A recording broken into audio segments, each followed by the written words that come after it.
if you want to get good at something, you got to go like deep and like understand the details. That's how you're going to be a great CEO of a GPO company that caters short-term rentals, and that's how you're going to be a great short-term rental investor and operator. It's like you just got to get deep and understand these details. I would argue that if you want to continue to make good profits and grow your business, like this is where you are going to differentiate yourself. I'm very excited for this episode today. I have Jeff from HostGPO on the show today. We really like the lease arbitrage model to start. So I'm kind of curious, like, was that a strategy to use in the beginning to grow your portfolio? Yeah, so I would say Group buying organizations aren't unique to short-term rentals. They exist in a lot of different industries. So we just talk about how you kind of solve the problem and took that concept and applied it to short-term rentals. group purchasing organizations being Where is the biggest spread between using like HostGPO or GPO company versus buying from Amazon, for example? yeah, look, it's generally speaking across the board. Like, welcome back to STR Like the Best with Michael Chang. I'm your host. I'm very excited for this episode today. I have Jeff from HostGPO on the show today. And if you're watching here today on the live stream or on the podcast, this will be a great episode to learn about one of the leading providers of great furniture and everything you need to launch a short-term rental. So definitely listen to the entire show. If you know someone that's getting into short-term rentals, investing in short-term rentals, and looking for a great solution, please definitely share this episode with them. I think they'll very much enjoy listening to what Jeff has to share today. And today on STR Like the Best, really our entire goal of this podcast is to help you better invest your time and your capital in short-term rentals. And if you enjoy the episode, please leave us a comment and like us on Apple Podcasts and Spotify. Jeff, thank you for spending some time with us today. yeah, thank you so much for having me. Really excited to be here. Yeah, no, I've known about HostGPO for a long time, and I'm glad we were able to connect. I'd love to learn and share with the audience more about your company, what you guys do, and how you guys add value to the space. But before we start, why don't you give us a introduction of yourself and HostGPO? Yeah, so my name is Jeff. I'm the CEO and one of the founders here at HostGPO. Just a quick blurb on HostGPO. We're a buying group for short-term rentals. So you can kind of think of us like a Costco, but for this space. We partner with brands that provide furniture, linens, amenities, rugs, art, decor, appliances, pretty much anything you need inside of your vacation rental to operate it when you're setting it up or on an ongoing basis. And we offer all of that stuff at a discounted price once you join HostGPO as a member. So that's the HostGPO background. And my background, I've been in the vacation rental industry for about 10 years. Before that, I was an attorney. I practiced law for about 3 years and got into the vacation rental space like most people do, totally on accident. I started with one property, then kind of really became interested in learning more, went to 5, went to 10, 50. At our biggest, we were operating 150 properties, a total mix of apartment buildings, luxury homes, smaller studios, you name it, mostly in Southern California. And did that for about 5 or 6 years and started HostGPO about 5 years ago when I was having problems figuring out what to buy and how to operate the business. So that's the quick background on me and the company. That's awesome. I didn't know that you had up to 150 units. Like, tell us a little bit about that. You and I are both based here in New York. I believe you went to UCLA, right? So was it because, you had familiarity with Southern California? Tell us about how you started. Yeah, so I was based in Los Angeles, and I'm actually from there. That's my hometown. So Okay. I know the city really well. I'm really passionate about the city. I very much wanted to share the city with other people.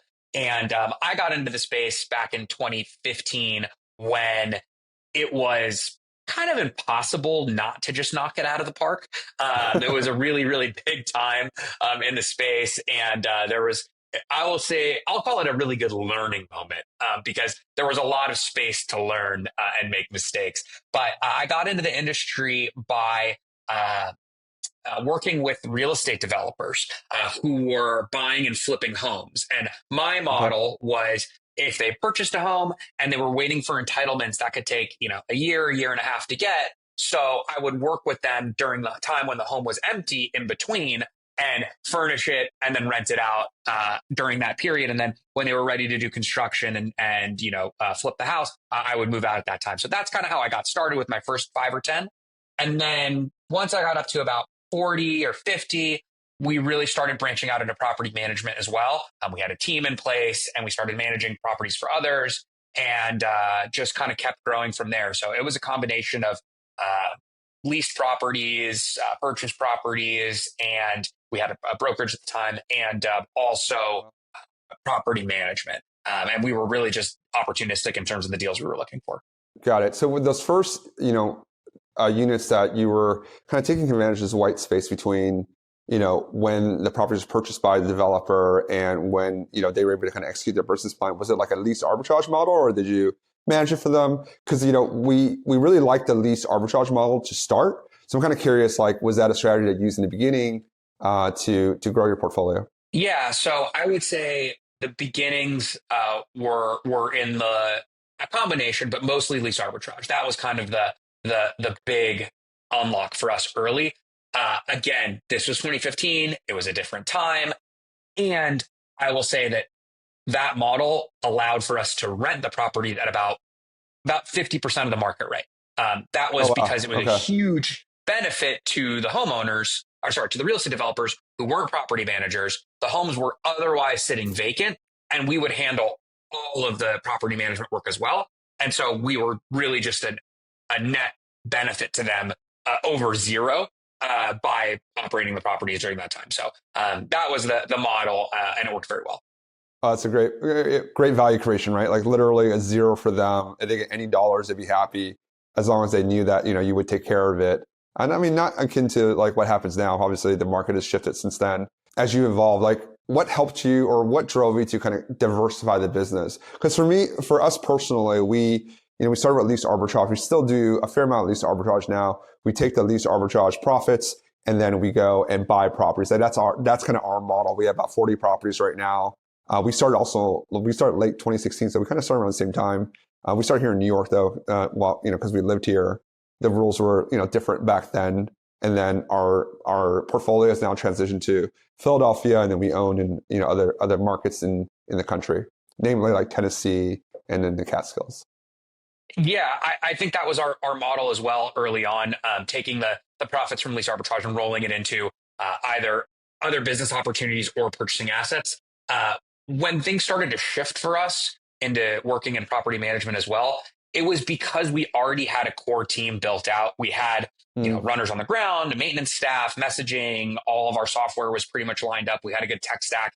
And at that point, we had inbound interest of people who knew that we were doing this, who started asking if we would manage properties for them. Or there were sometimes deals where we felt like this is probably a good deal, but it might not be a slam dunk. And absent that level of assurance, my appetite for doing a lease arbitrage deal was very limited. And so we would look at that deal and say, hey, look, this is going to generate cash flow. It might be a very, very large property where I didn't want to sign a $15,000 a month lease. And so I was saying, all right, well, 25% here, that could make sense. It's probably worth the juice is worth the squeeze. And we already have an infrastructure in place to do it. So that was when we started branching out into property management as well. That makes sense. And I think that highlights the point of having different discipline, with short-term rentals, there's a lot of different ways to make money or different investment strategies. And to the extent that you understand them, I think be an expert at least one or two of them, just actually know, I could be a really good lease arbitrage person, be a really good property management person, right? Be able to understand those disciplines because there's a lot of ways to your point, kind of squeeze more juice from the lemon. So sometimes the risk doesn't make sense to do lease arbitrage. And if the owner is okay with doing property management, everyone wins and everyone comes out ahead. So, I think it's great to highlight the point about being able to attack a problem from different angles. And, it sounds like you did that. And then you're like, oh, wait a minute, there's this entire white space here 5 years ago on buying, right? Because you go in and you furnish a property, it's in the tens of thousands of dollars, generally speaking. And you're going up probably back in the day, it was like IKEA and then Amazon, Target, Costco, Wayfair, a list as long as my arm probably of different vendors out there, and then trying to coordinate all that, and then you're paying retail. So maybe talk a little about like the problem that you saw with being able to furnish short-term rentals, and then how you came up with a solution for HostGPO, because GPOs aren't unique to group buying organizations, aren't unique to short-term rentals. They exist in a lot of different areas, a lot of different industries. So maybe just talk about how you kind of took that saw the problem and took that concept and applied it to short-term rentals. Group purchasing organizations being in other industries was the big aha moment where I was, going through and trying to buy these things. And I was like, I wish there was one place I could get this. And I was like, well, how do hotels do it? Learned about GPOs and realized, well, this is really what should exist in our space. But to your point, Michael, I checked out of IKEA with 48 shopping carts with a team of people. We rented a U-Haul. We filled it up. The train, we brought right? the stuff to the unit. Yeah, it was a joke. The train of IKEA. Like a week. That checkout, the train, that took over 3 hours of just swiping. They had to clock in a new register person so they had to go on break because it was like so like they were like taking shifts, checking us out. And it was just so much pain. And you learn the amount of money you're spending in time to do that, plus the amount of setup costs, plus the fact that the units look terrible, plus the fact that all of the coffee tables and other things and couches we were buying were the cheap versions of non-actual wood, and they would peel and fall apart, and the places would get bad ratings, and they would only last for 4 months to 6 months. And then we were blocking off nights to replace the furniture, and it was operationally a headache. I mean, these are the lessons that I learned the hard way. And I'm embarrassed to show some of my earlier properties, but over time, I got a lot better at doing this. And I learned that if you purchase from somewhere like Crate and Barrel or CB2 or West Elm or Article, right, you can pay a flat rate to have that stuff delivered and installed. And I even learned at a lot of these brands, they have different designations for contract grade or commercial grade furniture. And those are the types of items that it might be the same place, right? CB2 might sell two chairs, one that's contract grade and one that isn't.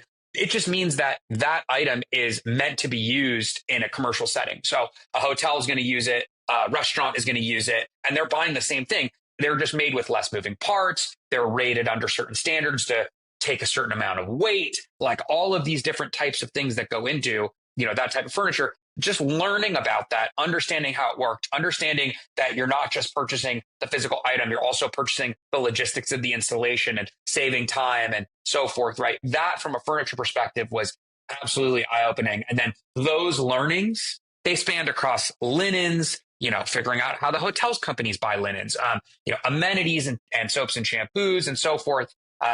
Really factoring in all the Costco runs, all of the rest of it, to your point. The mistakes with Amazon buying that you can get into and so forth, just learning how to create the most effective business. The GPO kind of came by itself. It wasn't an intentional idea. It was a couple dozen vacation rental companies that all had 100 or so properties getting together and saying, hey, what's the number one mattress? What is it? And what should we buy it? And can we go make a deal for it? And so that's kind of how it all started. Do you still operate short-term rentals, or is that portfolio still operating? Maybe not under you directly. Maybe just where does that portfolio stand today? Yeah, so when I split with my business partner and started doing HostGPO full time, he took the majority of the portfolio. I still managed a handful of properties. I've over time dwindled down the portfolio to just a few, and they're the ones that I use. But that's been a hard thing to say goodbye to after managing, that big of a portfolio. But again, two things. One, was able to successfully exit and kind of move out of that business and focus on HostGPO. This was a full-time job, so I'm very, very kind of happy in this lane. But two, you might have experienced this as well, but back in 2015, 2016, it wasn't as common to be building portfolios that were branded. And people weren't looking for that type of enterprise value the way that they are now. And so, I also had a portfolio that was a mix of arbitrage properties, property management deals, and so forth, that was luxury, mid-level, and kind of value stays. That was kind of hard to package in any other way and kind of put to a sale. So just an interesting point on kind of how the times have changed there as well. Hey guys, I hope you're enjoying the episode so far. If you can think about how you found this podcast, maybe it was on TikTok or Instagram, or maybe someone shared it with you. I don't run ads for the show or have any sponsorships. So the only way this grows is through word of mouth.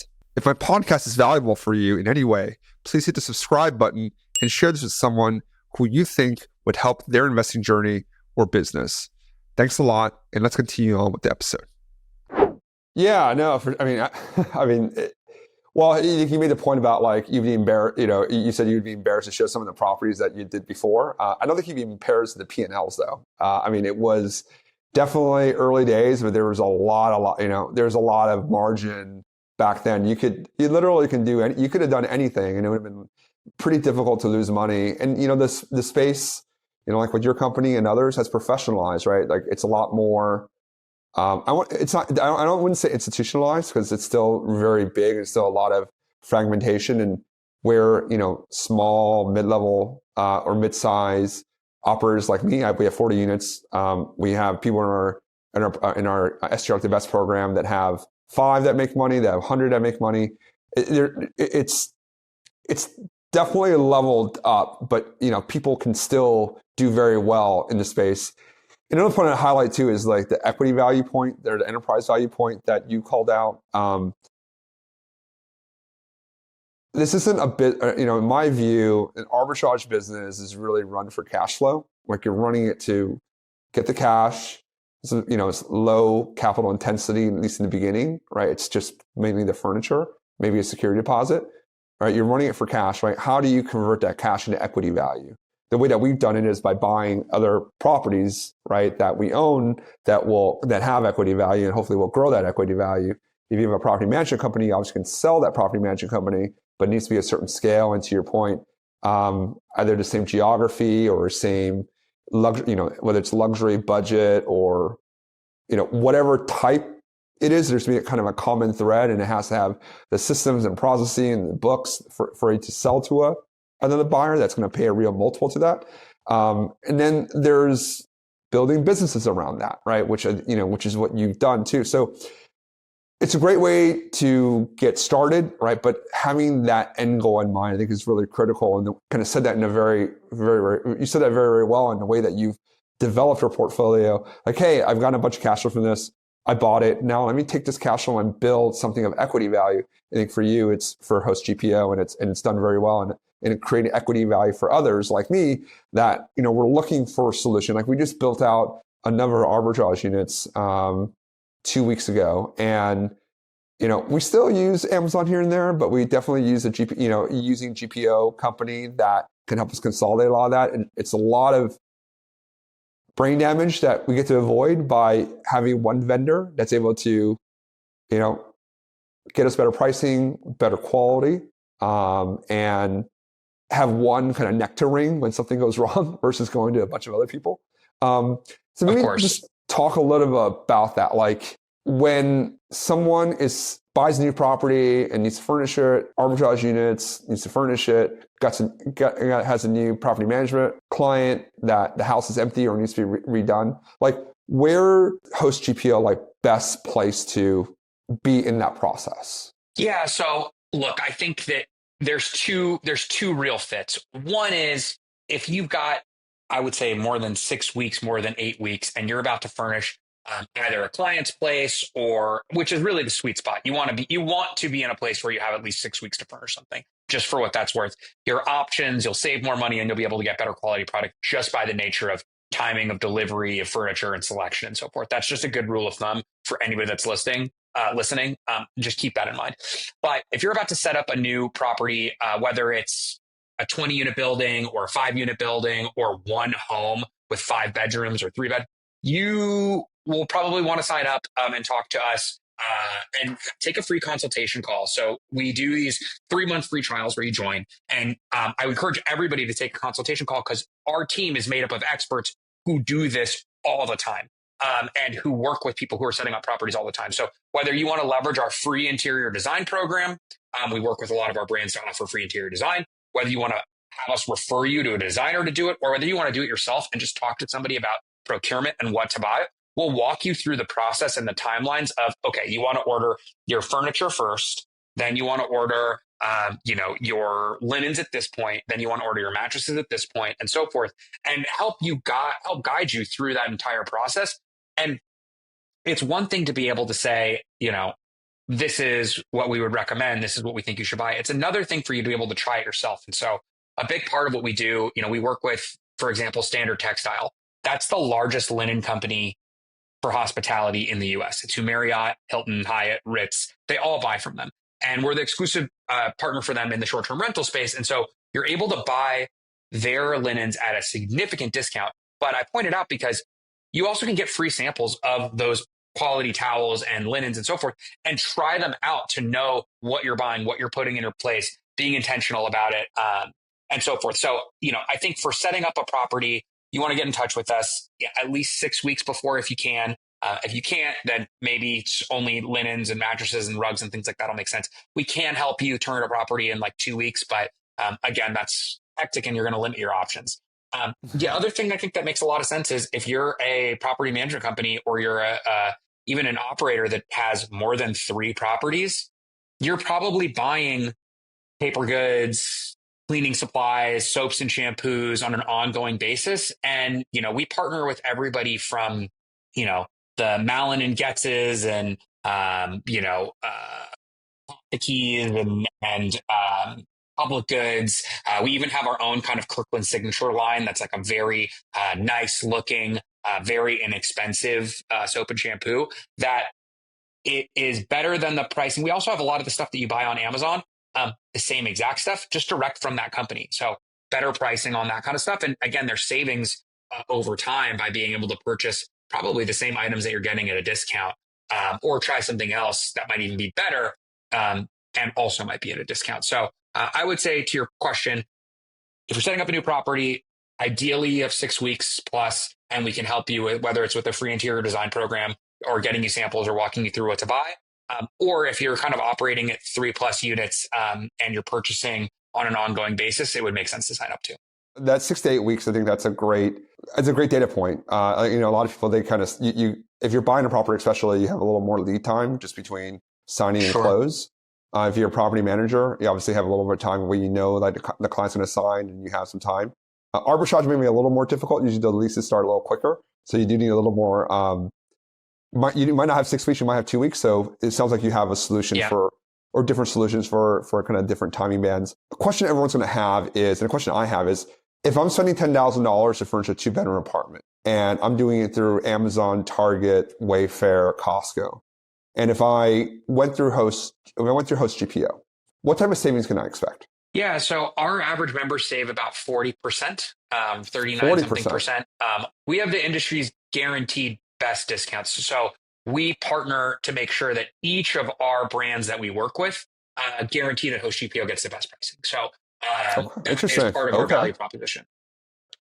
Your contract lawyer deserves the A+ for that, most favorite nation clause you have in your deal. So I guess you're a lawyer, so maybe that's your maybe kudos to you for driving those contract terms then. Well, look, I think that's what makes the most sense. I mean, a lot of our members have 1,000 units or 500 units or even 5 units, but no matter how big somebody is, if you're buying as a part of the group, you should be able to access the best pricing. Nobody should be able to go and have to do one-off deals and negotiate and try to figure out what to get. And, it just doesn't make sense. Part of our big value proposition is we limit the assortment of brands that we have to a curated group of brands that are the best in the space. So we're not going to have 20 linen companies and recreate the internet on our website. We're going to have Standard Textile, which is the best hospitality linen company and has an array of options. And we're going to have 1 or 2 other, whether that's Brooklinen or, a couple name brands. If that's what you're looking for and you want the name brand, then I get that as well. There's some value there. But at the end of the day, we're focused on curating the assortment to, whether that's Helix mattresses, which we find at the price point, we get them to be insanely competitive, less expensive often than these kind of all foam Zenith type mattresses that you're buying, on Amazon, but you're going to have quality hybrid mattresses. I mean, we have this Helix hospitality mattress that is just an absolute incredible mattress made in the US, shipped to order, and it's just a way, way, way better sleep experience. I would really encourage you to look at one of those. I'll check it out. I'll have to check that out on our next. We have some new properties in the pipeline. So We'll send hopefully we you can hit that we'll six to send eight you one week. to try. We'll send you one to try as a thank you. Thank you, Jeff. I appreciate that. My Sure. wife will appreciate that more. Our mattress hole at home is getting to 5-6 years now, so maybe it's time for us to make a switch. Yeah. Questions, a direct question to you. Like, I'm curious about this point. Where's the biggest delta? Like, is it mattresses, couches? Like, where is the biggest spread between using a like HostGPO or GPO company versus buying from Amazon, for example? Like, what are the things that actually are the biggest, like, you get the best value? Yeah, look, it's generally speaking across the board. Like, I would Okay. say that what you're expecting is mattresses, furniture, the big ticket items, even appliances or like Interesting. jacuzzis, right? That type of stuff we have amazing, amazing deals on, and the delta's pretty big. Even a 25% or a 35% savings on a $3,000 item is a pretty big dollar amount. Phew. Yeah, it's But $500. That's great. Why not? it's great. But when you get down to things like electronic locks, for example, sure, we have the best pricing with Schlage. We have the best pricing with Yale. You're buying directly from those companies and every lock company, right? You're able to purchase directly from those brands at cheaper than you're going to buy on Amazon. So whether that's an Encode or a, Yale Pro, Assure 2. And by the way, I say Pro because a lot of people buy the Assure lock, but they don't even know that there is a Pro version that is a more commercial grade, like less rust proof, et cetera, or more rust proof, I should say, lock. You're able to buy that at cheaper than you would on Amazon directly, but the savings might only be 10%.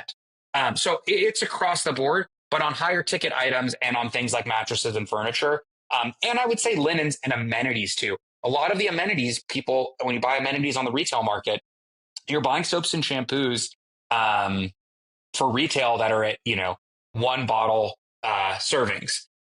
With HostGPO, if you buy 12 ounce or 16 ounce soaps or shampoos, I mean, the savings can be like 70, 80%. Oh, okay. Okay. Wow. Okay. We buy those disposable or just consumables, excuse me, on Amazon. So that's something that we'll definitely see if that makes sense for us to What make the switch. And do you know especially which if it's more brand? Do you branded know too. which brand you're buying?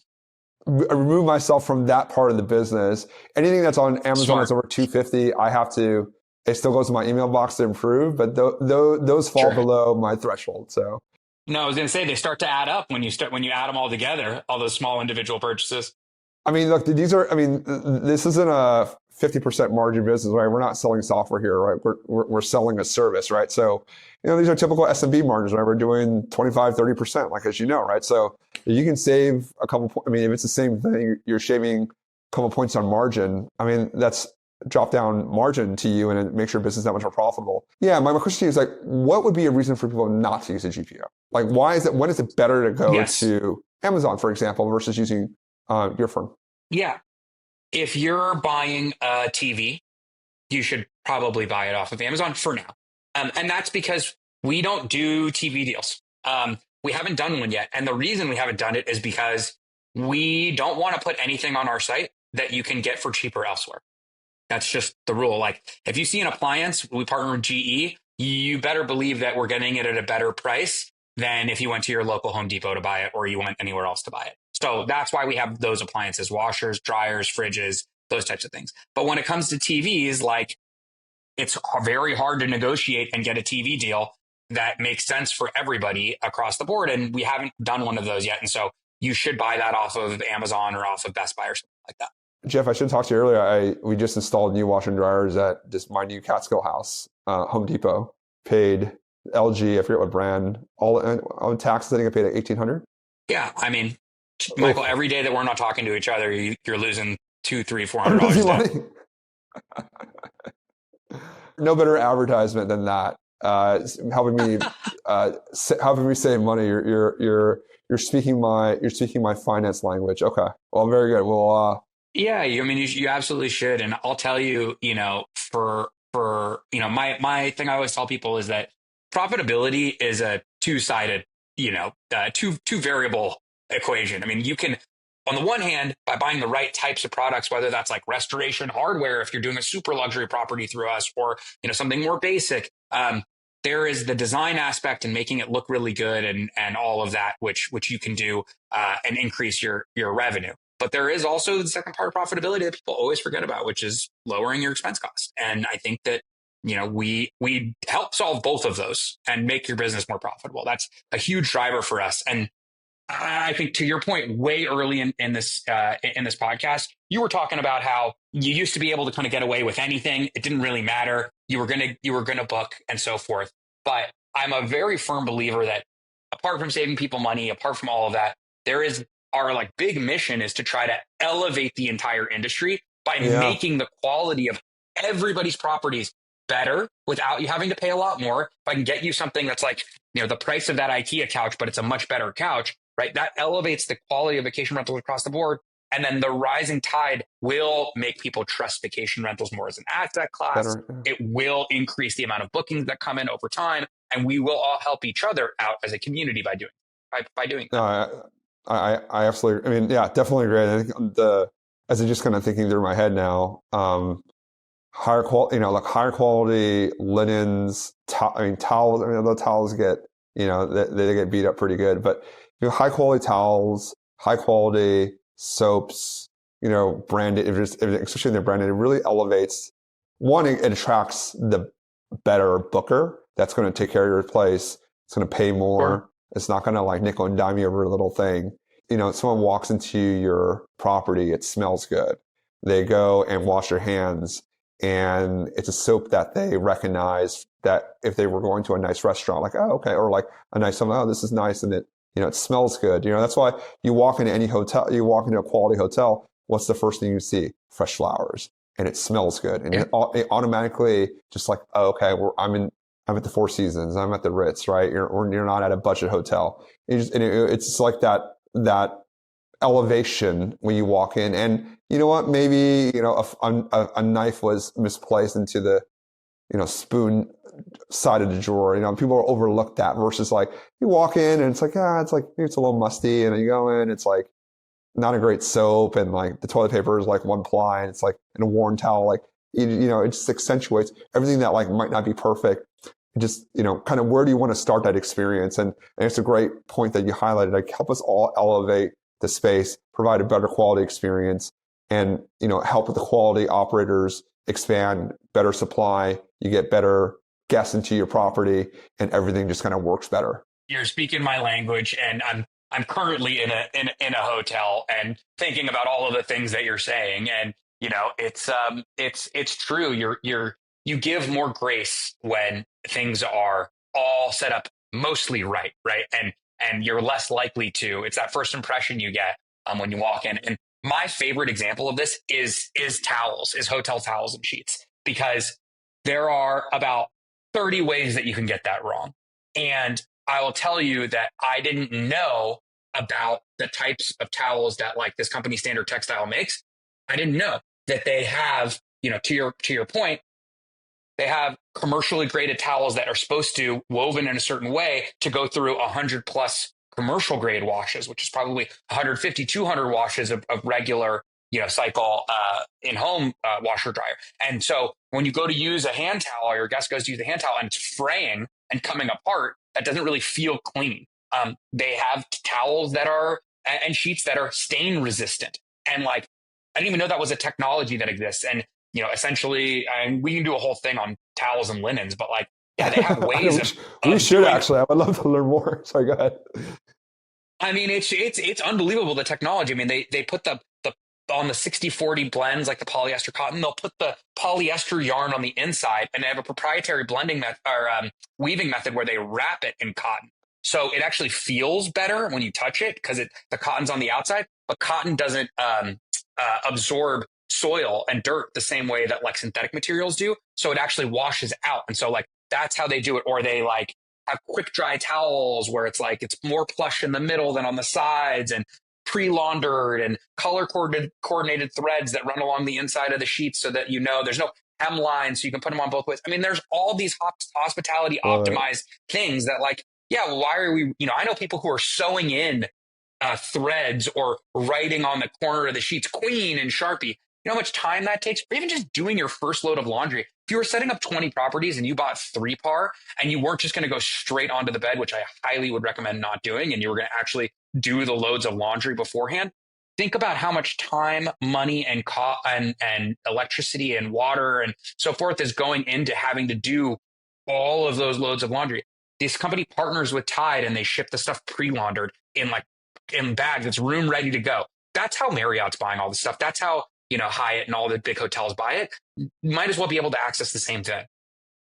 Man, dude, you a master class in hospitality and linens right there. Now it's cool. Like, it just shows how passionate you are and how educated you are in the space. And I think that's where you made a point about like focus, right? Like, you had this great portfolio, just great business, and then you have this business opportunity. Like, you're really, and your subject matter knowledge here just illustrates that. It's like, if you want to get good at something, you got to go like deep and like understand the details. That's how you're going to be a great CEO of a GPO company that caters short-term rentals, and that's how you're going to be a great short-term rental investor and operator. It's like, you just got to get deep and understand these details that you're going to be better than people always talking about saturation in the space.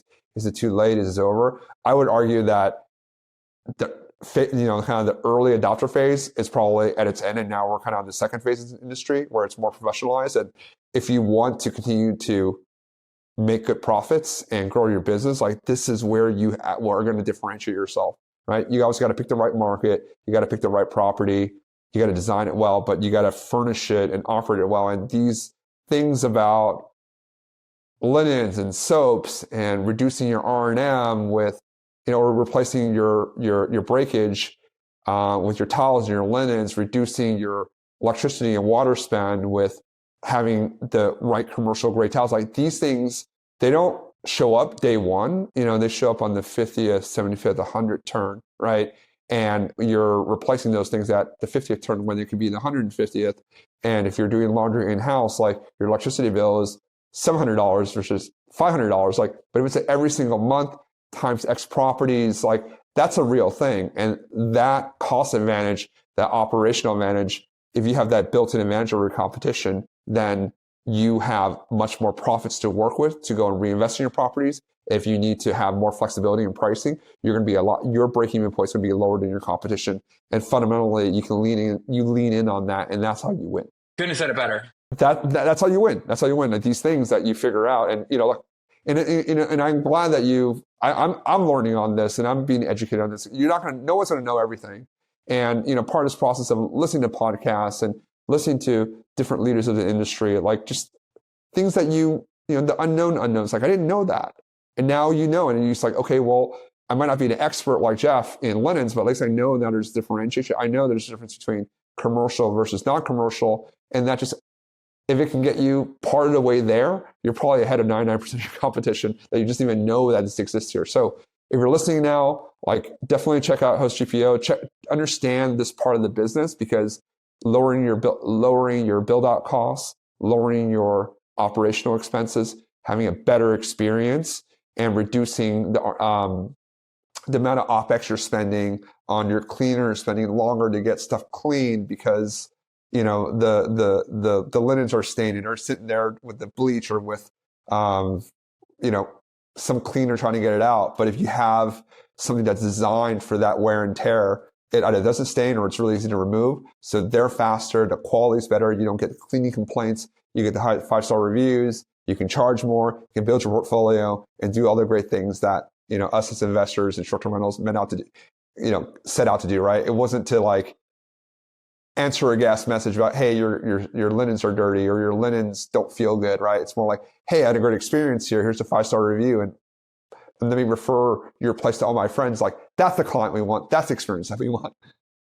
100%. And like, to your point, Michael, I think that there are all these resources out there now that weren't there 10 years ago when we started, whether that's coaches or courses or podcasts. I mean, none of this stuff was around. And so you really had to learn all the stuff the hard way. And for everything that we talked about, there are 10 things that we didn't. And, we could really go deep. I mean, if you're talking about, buying microfiber sheets off of Amazon, like, that's not the same as buying a microfiber sheet from hospitality linen company. And we don't have to get into all the reasons why, but like, if you are going to buy microfiber and you've done one load of laundry, you've taken it out of the dryer and you've realized that all the hairs are going to stick to it and it gets real staticky and it goes like this. And when you put that on the bed, your cleaning team is not going to go in there and pick every hair from the previous guest off of it. They're just going to put it on the bed, give it like a wipe, and like it's almost impossible to ask somebody to do that. But when you buy a higher quality, heavier microfiber, if that's the synthetic way that you want to go, all of a sudden, like the weight is going to sit better. It's going to feel better. It's going to breathe better. It's not going to have, the hair stick to it. All these types of things that like you don't think about. And, if to your point, starting out of the gate with them, like starting out of the gate the right way, you will buy the right sheets early from a company like Standard, where they've been around for like 100 years. They don't change any of the lines. It's all going to be the same sheets in 3 years when you need to buy a whole new box of towels and sheets. Whereas, my mistake was I was going to IKEA, I was going to Target, I was buying Threshold, I was buying this. Then all of a sudden you go back to buy it and they don't have it anymore. And so you buy whatever the closest thing is, and you end up with a cream duvet, an off-white pillowcase, a bright white, a flat sheet. And people show up and they're like, where the heck am I? There's no consistency. It's like this Frankenstein. I know. Yeah. So, I mean, look, these are all lessons and people will learn them. And there's a million others, and zip off top mattress encasements and all this stuff. But like, you don't have to learn everything yourself. And a big part of what we do is try to help people and educate people on the things that we know, and just, try to guide people into the savings and into the products. And, as a group, as a collective, if we all buy the right thing and the same thing and the right mattress, the mattress keeps getting cheaper and cheaper and cheaper. And there's this community compounding effect. We've had over 300,000 units sign up to be a part of HostGPO, which is just unbelievable in the US and Canada. And so it's been a really great experience kind of getting to this point, and excited to see where it'll go from here. No, it's awesome. Look, I mean, the first thing, people love, if you give them a good night's sleep, a good mattress that's like comfortable, they come in, take a shower, like the linens are good, and use a soap, and it's like, it smells good. Like if you can knock that part out, like you're generally going to be fine. The worst thing, you come in and, is this like Frankenstein, like, your towels are different colored, and your bath towels are different from your hand towels are different from your, and then you automatically like, okay, well, this just isn't the same consistency. And people talk about hotels versus Airbnbs and or short-term rentals, why one is better than the other. And people always talk about that consistency point with the Marriott. And like, that's true. It really is like they've nailed that down. But what they can't nail down is the more bespoke experience and more space and amenities that you can provide with a short-term rental. So why not, they can't reconfigure that hotel that they're managing, right? But what we can do is take some of the learnings and the hard work they've done and build off the work that they've done and put that kind of consistent hospitality experience in our short-term rentals. Maybe we don't get 100% there, but we're like 60, 70% there. Like, that's great. Like, you're going to, again, be ahead of most other people that you're competing with, and, just be able to provide a better, fundamentally provide a better, not just make more money. I think if you provide a better product, like, the money will come. Absolutely. Right? The profits will come. The margin will be there. If you just, cheap out on all these things, and then, you're going to get a review, and you're going to, you got to lower your prices. And it's just like it's a bad feedback loop. You want to start off with like a positive feedback loop, high quality listing, high quality guests, high quality experience, charge a fair price, and be able to reinvest that in your property, and then you get more and more. Like, that's the kind of business I want, right? You don't really want you don't want to be the price leader, because that generally doesn't kind of give you the best. I don't think it gives you the best kind of portfolio longevity in your portfolio, at least. Jeff, this has been a great conversation. I've learned so much from just like our 45 minutes here together. You've given me but I've done this for 7 years. You give me stuff to think about. So we kind of wind up the conversation, thinking through business. You've done this for 10 years now. It's kind of my standard closing question. Business is definitely a team sport. A lot of people along the way that help us get us to where we are today. What's one of the kindest things that someone's done for you throughout your journey that's helped you get to where you are today? What's one of the kindest things somebody's done for me to help me get here? I would say we bootstrapped this company for the first kind of 3 years, and we really were focused on growing it with hosts and members and so forth. And then One of the kindest things that anybody did for me is, I would say, when we raised this round of our round of outside capital so we could rebuild the site and grow faster and all these things, I actually was really lucky enough to connect with Spencer Raskoff, who is the founder of Zillow and Picasso, which is also in our industry, and a couple other things. And his willingness and generosity with his time and advice, and also in becoming an investor in HostGPO, really opened a lot of doors for me.